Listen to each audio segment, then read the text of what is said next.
अस्सलाम वालेकुम भाइयों, क्या हाल है? सब ठीक ठाक है।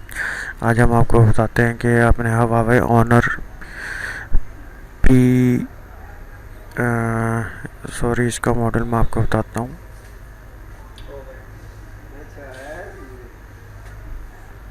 ये हवावे का फ़ोन है, ऑनर 9 लाइट।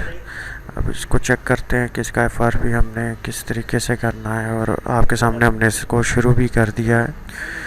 तो आइए देखते हैं कि इसका FRP सक्सेसफुली होता है कि नहीं।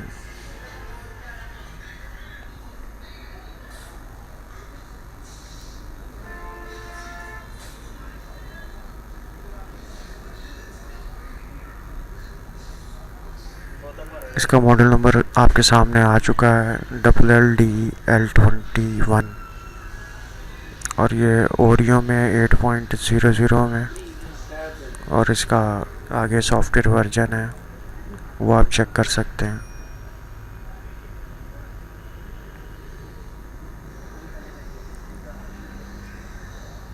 थोड़ा सा टाइम लगेगा, थोड़ी देर के बाद फ़ोन आप इसका FRP का सलूशन है ये, और इस हवावे ID मांगता है ये, और ये हमारा सक्सेस हो चुका है और FRP लॉक डन कर दिया है। और अभी सेट रीस्टार्ट हो चुका है, और इसके बाद हम इसको देखते हैं। हमारा वैसे तो फॉल्ट ये ओके हो चुका है,